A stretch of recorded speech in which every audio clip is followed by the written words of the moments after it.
The moments we are living in today are very special moments because they mark the ending of the long walk we've been having in our faith. It's just like those times when students begin to prepare for their final exams, or when a traveler is close to his or her destination.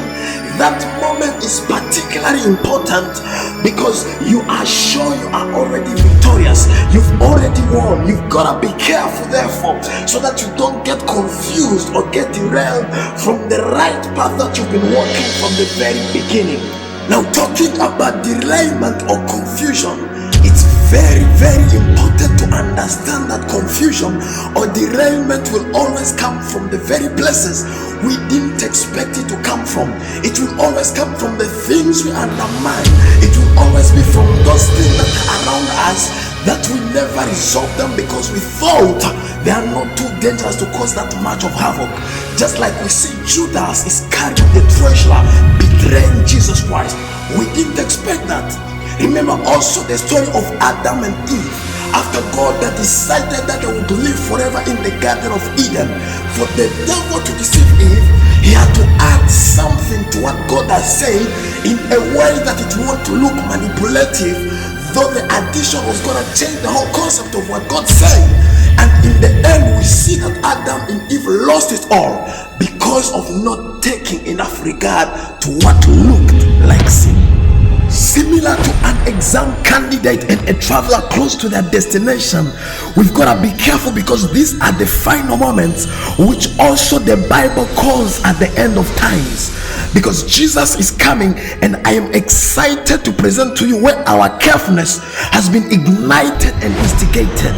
In the scripture from the book of John chapter 14 verse 2, Jesus said to his apostles, I go to my Father to prepare a place for you, and I will come back to get you so that you can stay where I am, so that where I am you will also be. That scripture from the book of John chapter 14 verse 2 implied that we are going to stay with Jesus forever. Look, Jesus is not saying, hey folks, when I come back I'm just paying you a visit or greeting you or checking on you, then I'll be off to heaven again. He's not even saying when I come back I just want to stay with you here on this earth. No, not at all. He doesn't even say you guys are just gonna go to heaven and take a tour around, see heaven, and then you'll be back on the world. No, he doesn't. Instead he says, I am coming to take you to where I stay so that you will stay with me. Full stop. In other words, he's gonna make an exodus of us into heaven, a permanent migration of all believers from this world into heaven, a permanent location of all Christians from this world into heaven. Now here is a question that every believer, every disciple of Christ or Christian should have been asking themselves from that very day when Jesus said it, until we wait for him to come after his resurrection and ascension. Why can Jesus Christ leave us on this world? Why is Jesus Christ relocating us to heaven when we believing some people here on this earth, as the Bible warns concerning the rapture? What is it that Jesus is uncomfortable with having us remaining on this world? Here is the revelation in the Bible from the book of 2 Corinthians chapter 10 verse 3. The Bible says, for though we live in this world, we do not wage war as the world does. In simplicity, even though we live in this world, we don't belong to the world. Full stop. In case you don't get that, there is a difference between a Christian and the world, because the world belongs to the devil, and whomever belongs to the world belongs to the devil, and whoever belongs to the world belongs to the devil. This sounds offensive, but it's very true. God created the earth, which is where we live now. It is called planet Earth. After that, God created humans, but where did the world come from? Because God created humans, and after then we see the world. Where did the world come from? The world came after man. It was not created by God, but by man himself. Everything that we see on the earth after existence of humankind was made by humans, and that is what we call it the word. It is called the word. It includes includes all the things that we see, ranging from infrastructures, technologies, and all the cells that we see. These things are the results of human strength and wisdom. They are the things that satisfy and entertain the physical man, starting with this intellect that largely advertises evil, to the weapons of all manners of mass distractions, and the evil political wisdom that makes the weaker people victims of injustice forever.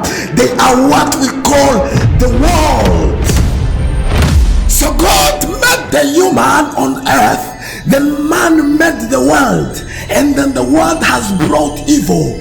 Hence, whoever belongs to the world belongs to evil, and then whoever belongs to evil belongs to the devil, because the devil is the father of all evil. So we have those who belong to the devil. They are the sons of the devil. It's not me saying this, it's the Bible that says it. Somebody shout Jesus. In John chapter 3 verse 9 up to 10, actually this is 1 John chapter 3 from verse 9 to 10, the Bible says here is a clear difference between God's children and the devil's children. Those who don't do what is right or don't love others are not the children of God. Oh my God, wait, how does the devil have children? He's never created anybody, he's never bought anybody, nor has he ever given birth to anyone. How does he own someone? How can someone belong to the devil? Because we know that at least God created every human, and in addition to that, he has sacrificed himself through Jesus Christ to whoever believes, so that whoever will believe in his mercy and grace that he has shown through Jesus will belong to him. But still, wait, God has not declared anyone to belong to him in spite of all this. How does the devil own anybody without giving birth to anybody, without buying anybody, without creating anybody? To understand this, we dive deep into the 3rd chapter of 1 John from verse 9 up to 19, where John goes on explaining why some people are children of the devil and others are children of God. He explains this using the difference between Cain and Abel. He explains it using the example of Cain and Abel, where he says, so don't be surprised